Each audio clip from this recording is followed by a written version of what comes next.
Boa noite, queridos da Igreja Batista da Freguesia Ilha do Governador, vocês também que nos assistem pelo YouTube, que amam a Palavra de Deus, todos são muitíssimo bem-vindos. Que Deus abençoe as famílias de vocês, que bom que vocês estão com saúde, estão vivos, estão podendo participar desses cultos, já são motivos de gratidão. Vamos ver quais são os motivos de graças e também de pedidos que nós temos hoje, e vá pensando também nos seus motivos de oração. Estamos agradecendo os aniversários da Vivian, do Guido e da Fátima, que Deus os abençoe. Estamos agradecendo a Deus a recuperação da Fernanda, da Sandra e do Heraldo, estão se recuperando da Covid. Estamos ainda agradecendo a Deus porque aquele amigo lá de Arraial do Cabo, Nelson, que estava também grave de Covid, entubado, até hoje foi desentubado ou estubado, como preferir, e está no caminho da recuperação. Agradecemos a Deus por tudo isso. Vamos continuar orando pela família do Marcelo, o pastor Marcelo. Ainda tem familiares que estão internados, alguns em estado grave. Estamos orando pela Juliana, que Deus a abençoe nesse tempo de uma nova medicação, que Deus abençoe, que Deus cuide dela, dos seus filhinhos, do seu esposo, orando pela Rejane, pela Marilac, pelo Agnello, pelo Antônio, para sua completa recuperação lá em Resende. Janice já está se recuperando também da sua cirurgia, Deus abençoe Janice. Vamos orar também pela Márcia Menezes, pela Edna Vieira, que estão doentes também, que elas possam ser curadas completamente. Vamos orar também pela família da Janice. Janice está se recuperando, mas sua filha Ana Maia vai precisar fazer uma cirurgia nos próximos dias. Vamos estar orando pela Ana Maia. Vamos orar também pela consolação da família do pastor Noélio. Ele era pastor da igreja de Caramujo, em Niterói, um amigo querido, e ele veio a falecer por causa do Covid. Vamos estar orando por ele, pela família dele. Ele já está com o Senhor, está nos braços do Senhor, mas orando pela consolação para com a sua família. Vamos orar pela Ana Clara, filha de Joel e Andréia. Joel e Andréia pedem orações, né? Vamos estar orando também pelos profissionais de saúde, pelos pastores e missionários, pelos mais vulneráveis, e orando insistentemente pelos nossos governantes. Orem pelos governantes do nosso país, pedir que Deus tenha misericórdia e que salve o Brasil. Salve o Brasil em todas as esferas, em todos os níveis, espiritual, material, político, saúde pública. Que Deus tenha misericórdia de nós. Nós estamos em campanha para doar cestas básicas a muitas pessoas, muitas famílias que estão passando necessidades.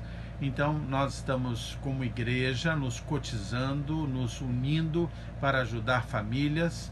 A nossa ação social, liderada pela Rose, está trabalhando nisso. Famílias têm sido acudidas nesse momento, e eu quero deixar para você a possibilidade de participar desta corrente do bem, desta corrente de amor cristão.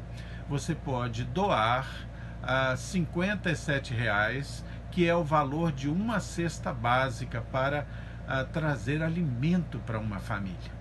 Se você disser assim, mas pastor, eu não tenho R$ 57,00 nesse momento, eu sei que é um momento difícil, doe o que você puder. Nós estaremos completando, estaremos doando cestas básicas, já estamos fazendo isso. Então, que Deus abençoe você.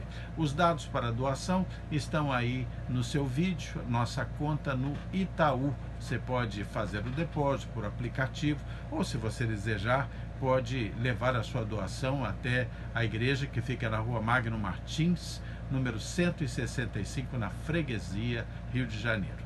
Mas pode fazer, logicamente, a sua doação por aplicativo.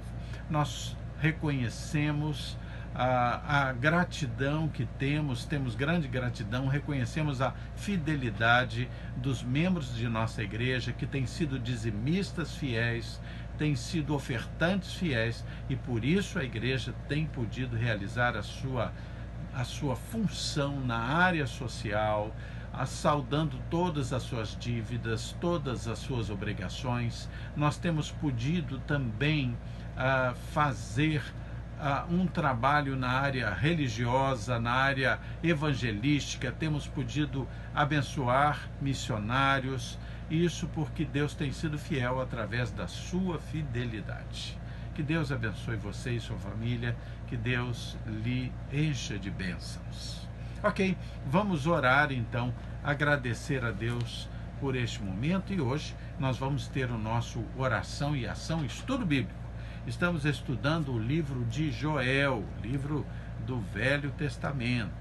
Vamos orar, vamos pedir a Deus a bênção sobre esse nosso simples estudo de hoje. Feche seus olhos. Senhor Deus, muito obrigado pelo teu amor. Perdoa, Senhor, os nossos pecados, as nossas falhas. Abençoa, Senhor, aqueles que estão enfermos, tem misericórdia.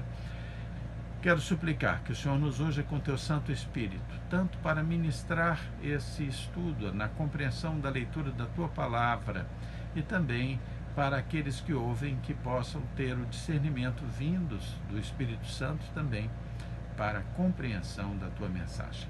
Tudo isso te peço e agradeço em nome de Jesus. Amém. Ok, abra sua Bíblia, por favor, no livro de Joel, no capítulo 2, nós hoje vamos estar lendo do versículo 12 ao versículo 17. Joel 2, versículo 12 a 17. Apenas lembrando que o livro de Joel, que foi escrito mais de 800 anos antes de Cristo, este livro relata uma grande invasão de gafanhotos na terra do povo de Deus. Mas essa grande invasão de gafanhotos, que destruiu toda a plantação, que comprometeu a criação dos animais, que comprometeu a paz naquela região, a paz familiar, econômica, emocional, em todas as áreas, espiritual. Essa invasão também tem um paralelo com o castigo de Deus, o juízo de Deus dos últimos tempos, mas também o juízo de Deus sobre uma nação que estava em pecado, pelos povos do norte, né? Estamos aqui pensando ali também na invasão dos povos do norte, que muitas vezes foram usados como vara de castigo de Deus. Então há esse paralelo constante. Foi descrita com bastante detalhamento a invasão dos gafanhotos, e agora nós estamos vendo um momento em que se manifesta a concessão da misericórdia de Deus. Vamos ver isso. Então, Joel 2, a partir do versículo 12, diz assim: ainda assim, agora mesmo, diz o Senhor, convertei-vos a mim de todo o vosso coração, e isso com jejum, com choro, com pranto. Rasgai o vosso coração e não as vossas vestes, e convertei-vos ao Senhor vosso Deus, porque Ele é misericordioso e compassivo, é tardio em irar-se e grande em benignidade, e se arrepende do mal. Quem sabe se não se voltará e se arrependerá e deixará após si uma bênção, uma oferta de manjares e libação para o Senhor vosso Deus. Tocai a trombeta em Sião, promulgai um santo jejum, proclamai uma assembleia solene. Congregai o povo, santificai a congregação, ajuntai os anciãos, reuni os filhinhos e os que mamam. Saia o noivo da sua recâmara e a noiva do seu aposento. Chorem os sacerdotes, ministros do Senhor, entre o pórtico e o altar, e orem. Poupa o teu povo, ó Senhor. e não entregues a tua herança ao opróbrio, para que as nações façam escárnio dele, porque hão de dizer entre os povos: onde está o seu Deus? Uma profecia dramática, mas uma profecia cheia da misericórdia de Deus. Então eu quero analisar com você, convidar você para, de uma forma simples, nós vermos ponto a ponto, recados que estão nesse texto precioso. Vamos garimpar ensinamentos maravilhosos aqui. Então vamos lá, a começar por Joel 2, versículo 12. Entenda que aqui é o profeta que está falando, ele cristalizou aqui esse escrito, né? Mas, na realidade, o profeta aqui é apenas a boca de Deus falando. Ele é uma ferramenta dócil nas mãos do Deus que tem um recado para aquele povo. E diz assim: ainda assim, agora mesmo. O texto começa, aqui no versículo 12, dando uma noção clara da urgência, agora mesmo, a urgência do arrependimento. Diz assim: ainda assim, agora mesmo, diz o Senhor, convertei-vos a mim. Convertei-vos a mim. Então, é uma urgência muito grande. É agora mesmo. É imediatamente. Queridos, o arrependimento, a conversão, é um chamado urgente na vida de todas as pessoas, na sua vida, na vida do seu pai, da sua mãe, dos seus filhos, dos nossos filhos, daqueles que estão ao alcance da nossa voz. Se arrepender dos seus pecados, se converter a Deus é urgente. Me lembro como no Velho Testamento, lá em Êxodo, ali no capítulo 8, ali de 8 a 10, na descrição daquelas pragas do Egito, né? Aquelas pragas que foram lançadas sobre o Egito para que ele libertasse o povo de Deus. Uma das pragas foi uma praga de rãs, lembra? Uma praga de rãs que tomou todo o Egito, aquela podridão daqueles animais. E aí Faraó, que liderava o Egito, fala à liderança do povo de Deus: olha, intercedam por nós, intercedam, orem por nós. Eles já estavam entregando os pontos, e aí a liderança do povo de Deus pergunta: quando você quer que nós intercedamos por você? E aí Faraó falou assim: amanhã. Ele não entendeu a urgência. E aí aconteceu que outras pragas vieram sobre o povo de Faraó. Quando é o momento de se arrepender, não diga nunca amanhã. É hoje, é agora. O texto aqui está falando ao povo de Deus e fala ao povo de Deus de hoje, ainda assim, agora mesmo. Diz o Senhor: convertei-vos a mim. Deus já havia trazido o anúncio e a constatação do castigo sobre aquele povo que havia se tornado um povo idólatra, um povo pecador, murmurador, distante de Deus.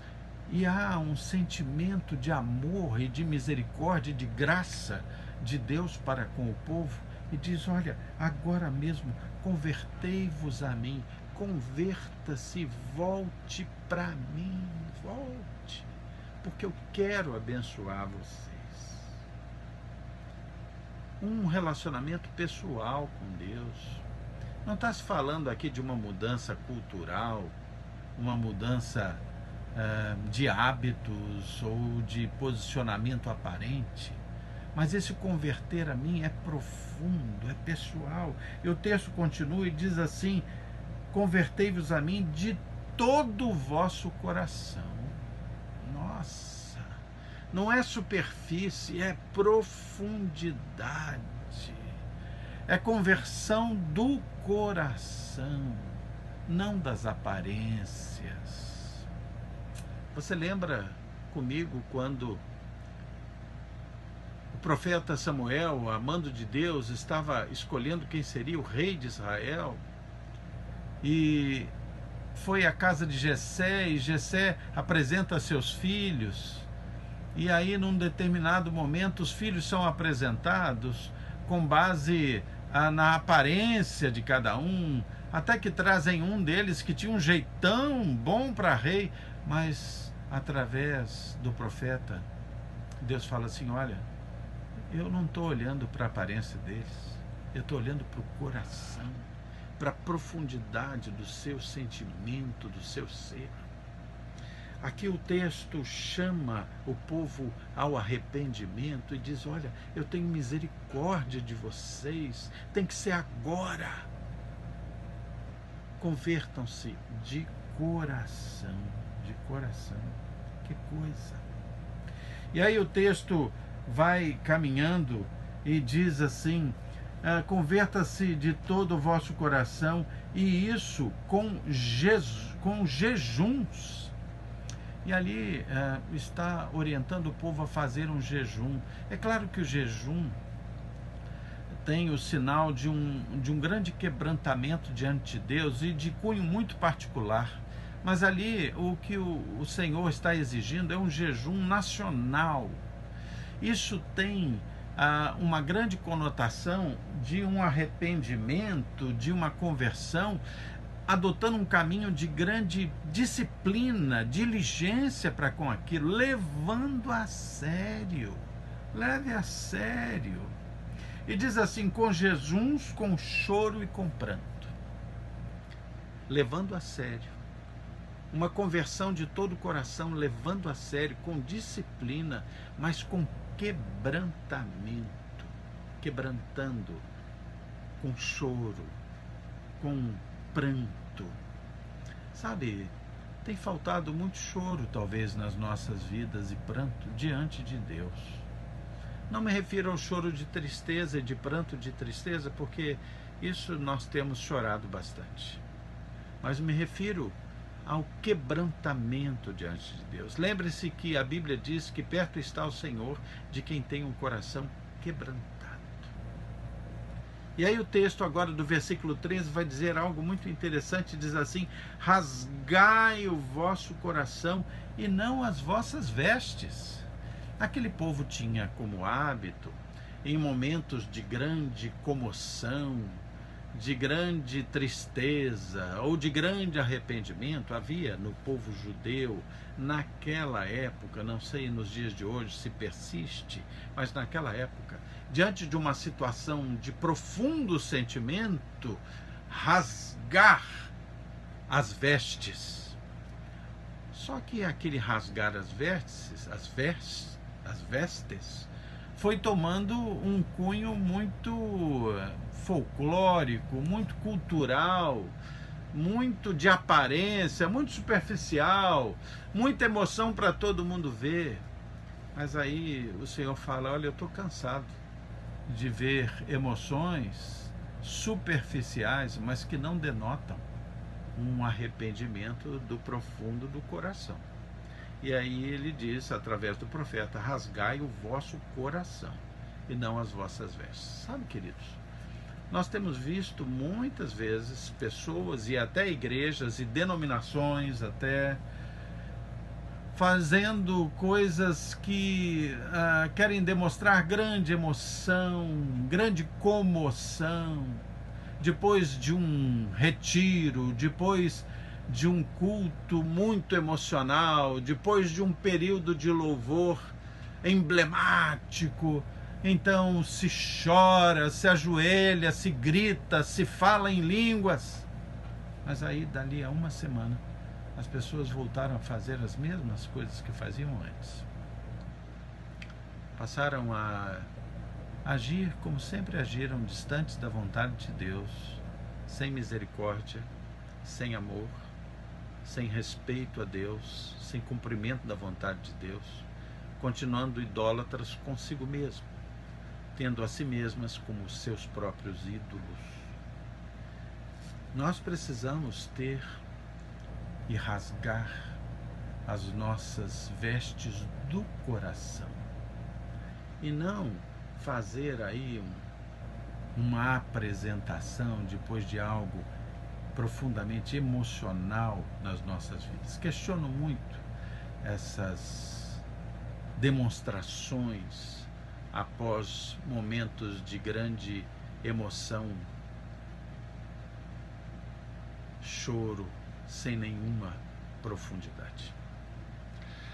Precisamos rever as nossas posições com Deus. O texto diz: rasgai o vosso coração e não as vossas vestes. E diz: convertei-vos ao Senhor vosso Deus, porque Ele é misericordioso, compassivo, tardio em irar-se, grande em benignidade.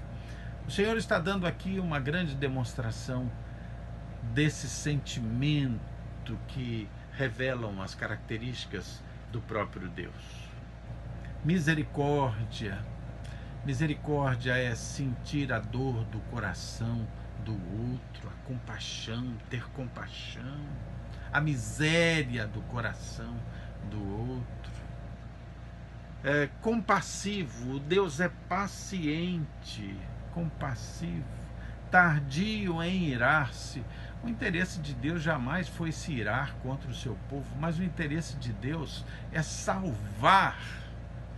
A Bíblia diz que Ele não desejaria que nenhum só se perdesse a salvação. E diz que Ele é benigno, benignidade. Benignidade é um estado de ser amoroso, gentil. Esse é Deus. E aí o texto fala que ele se arrepende do mal. Aí alguém vai dizer assim: mas Deus se arrependendo, então ele estava errado, ele se arrepende? Bom, essa é uma maneira de mostrar de forma humana o sentimento de Deus, no limite das palavras humanas, quando Deus muda o seu juízo sobre o homem. Na realidade, o que essa expressão está dizendo é que se o homem mudar o seu sentimento com relação a Deus, rasgar o seu coração, se arrepender, se converter, Deus muda o juízo de sobre aquele homem ou aquele povo. Quem muda é o homem. Quem muda de uma posição de adorador do pecado e da idolatria para um arrependido de todo o seu coração, arrependido dos seus pecados, se o homem muda, coerentemente Deus retira o juízo e derrama a graça. Essa é a questão. Versículo 14: quem sabe se não se voltará e se arrependerá e deixará após si uma bênção, uma oferta de manjares e libação para o Senhor vosso Deus. E aqui o texto, na realidade, quer dizer: se os homens se voltarem para Deus, se arrependerem dos seus pecados, Ele vai restaurar a bênção sobre os homens, restaurar a bênção sobre eles. E eles aqui, pensem na situação daquela nuvem de gafanhotos que havia destruído todas as plantações e, consequentemente, destruído por falta de alimentação também as criações e toda a paz daquele povo.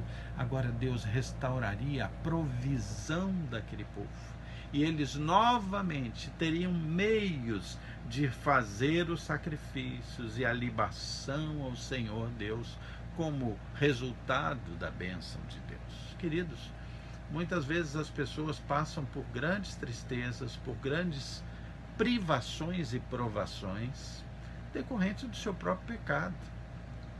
Na medida em que se arrependam e que se voltem para Deus de todo o seu coração, eles terão suas vidas restauradas pela mudança dos seus próprios posicionamentos, porque a graça de Deus está disponível a todo momento.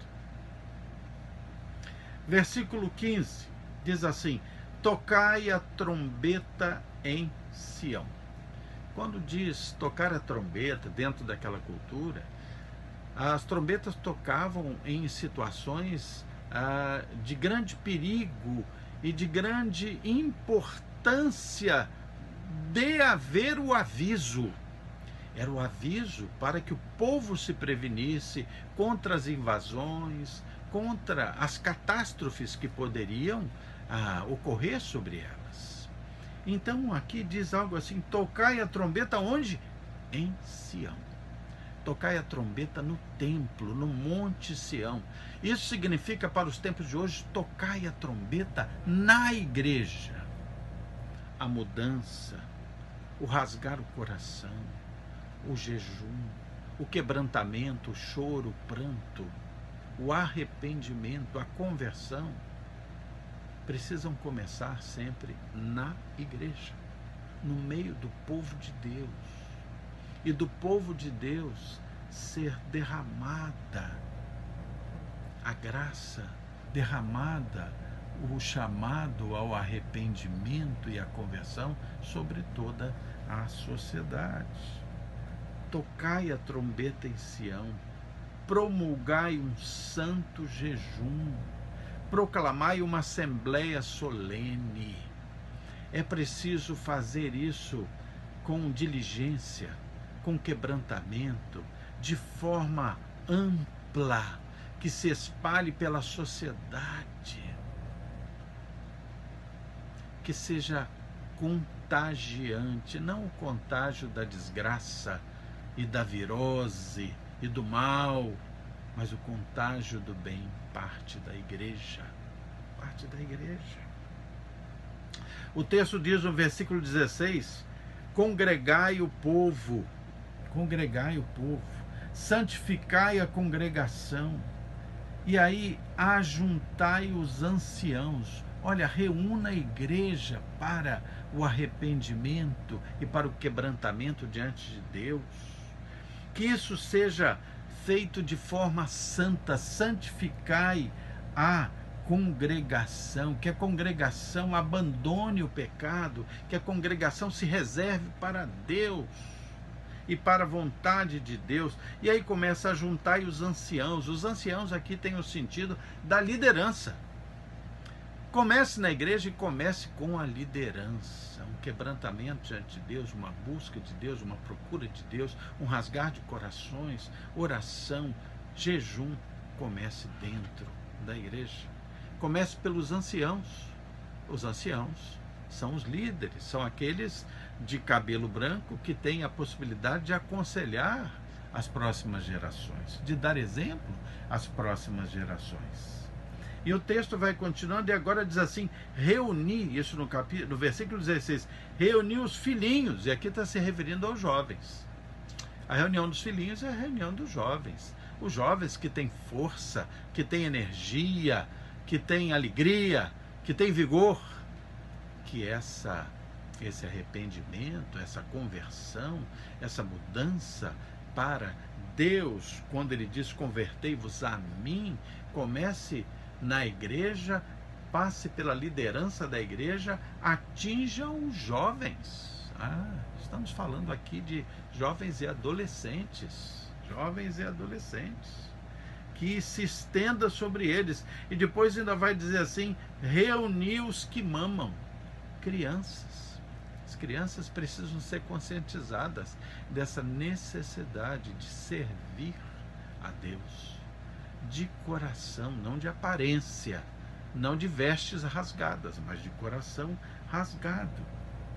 E o texto vai caminhando e chama aqui também: saia o noivo da sua recâmara e a noiva do seu aposento.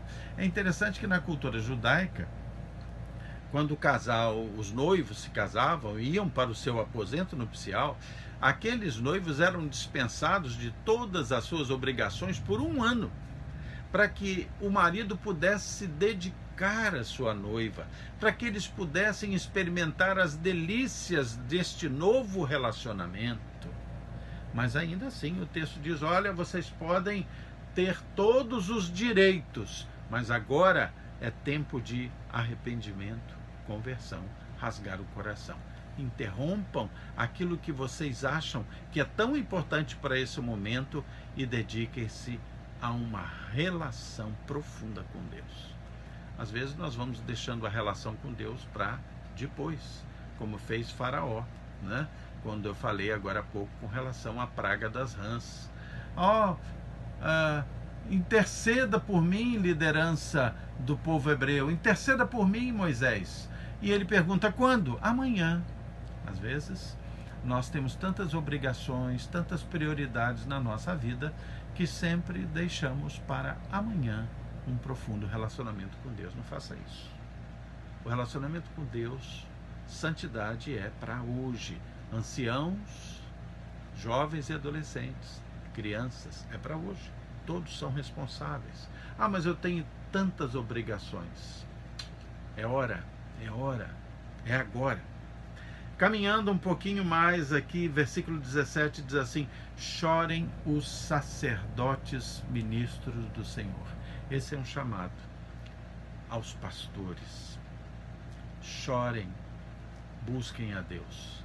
Muitas vezes os pastores estão tão ocupados, com tantas obrigações, em apagar tantos incêndios, em fazer tantas coisas, tanto ativismo, que eles esquecem de orar. Esquecemos de orar, esquecemos de buscar a Deus, esquecemos de ter comunhão com Deus.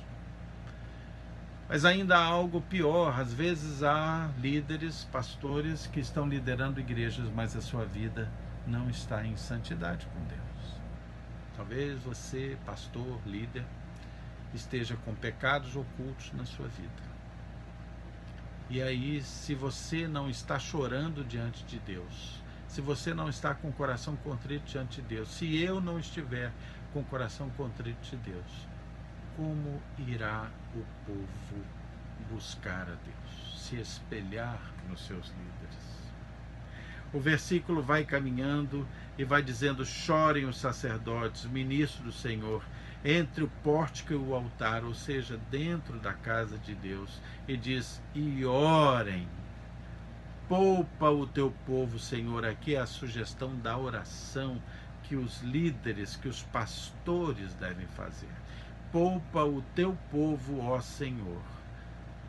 Ou seja, tem misericórdia do povo, Senhor, e não entregues a tua herança ao opróbrio. Ou seja, não entregue o teu povo à vergonha. A herança de Deus sobre a face da terra é a sua igreja, é o corpo de Cristo, é o corpo de Cristo. A igreja não pode viver em vergonha, não pode viver em vergonha. A igreja tem que viver em comunhão com Deus, tem que viver em amor com os irmãos. Lembra do mandamento que foi perguntado a Jesus, em que se resume toda a lei e todo o mandamento? E Jesus diz: olha, ame a teu Deus sobre todas as coisas, ama teu próximo como a ti mesmo. Um ambiente de amor a Deus, comunhão com Deus, amor ao próximo, comunhão com o próximo, não é? E amor a si próprio também. O texto então caminha e diz isso para que as nações não façam escárnio dele, escárnio da igreja e de Deus, porque hão de dizer entre os povos: onde está o seu Deus? Se a igreja, se os anciãos, se os jovens, se as crianças, se os líderes, se os pastores não vivem uma vida segundo a vontade de Deus, em comunhão com o Pai, não dão um bom testemunho para toda a sociedade, as pessoas dirão: ué, isso aí é a igreja? Onde está Deus?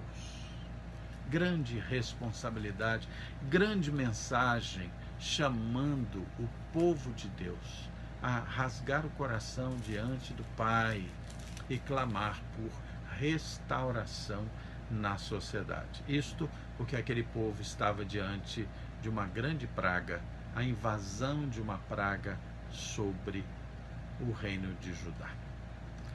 Todas essas mensagens cabem para hoje, e da mesma maneira que Deus espalhava a sua proposta de misericórdia para com aquele povo se convertendo, buscando a Deus em diligência, e em quebrantamento de coração. Essa mesma oferta é a oferta que está válida diante de nós, porque Deus não muda, Deus não sofre variação. Estamos debaixo da oferta de graça e misericórdia de Deus. Amém? Vamos orar. Na semana que vem, no Oração e Ação, o estudo bíblico, na quarta-feira, nós vamos dar continuidade ao estudo do livro de Joel. Feche seus olhos, vamos orar para encerrar nossa oração e ação de hoje. Senhor Deus, muito obrigado pelo teu amor, Senhor. Perdoa porque nós tantas vezes não conseguimos ser tudo aquilo que o Senhor gostaria que fôssemos. Tem misericórdia, Senhor. Tem misericórdia do nosso pecado, da nossa pequenez, Senhor. O que seria de nós se não fosse a tua misericórdia? Mas ajuda-nos, Senhor, a que sejamos pessoas melhores, como pastores, como líderes, como anciãos, como jovens, como crianças, como povo teu. Ajuda-nos a que sejamos melhores, para te servir melhor, Pai, eu te suplico. E para dar testemunho, Senhor, do grande Deus que Tu és. Tem misericórdia de nós. Senhor Deus, muito obrigado pela vida dos aniversariantes. Abençoa, Senhor, eu te suplico. Quero suplicar também pelos enfermos. Que o Senhor console, eu suplico, aqueles que estão enlutados. Senhor, abençoa os dirigentes da nossa pátria. Tem misericórdia, Senhor. Te suplico bênçãos sobre os profissionais de saúde, a vacinação, sobre pastores e missionários, Senhor, sobre os vulneráveis. Cuida de todos, Senhor, eu te suplico. Senhor Deus, abençoa-nos, Senhor, que nós possamos, como igreja, ser bênçãos no meio da sociedade. Ajuda-nos, Senhor, a viver de uma forma sincera, que não sejamos, Senhor, adoradores aparentes, mas verdadeiros adoradores. Senhor, tem misericórdia e salva o nosso Brasil. Em nome de Jesus. Amém. Queridos, Deus abençoe vocês, que vocês tenham uma noite em paz, uma noite com Deus. Orem, busquem a Deus, ouçam toda esta palavra, porque ela é para aquele tempo e é para hoje, para agora, para você e para mim. Nós vamos nos ver amanhã no Oração e Ação Jovem às 19h30. Até lá.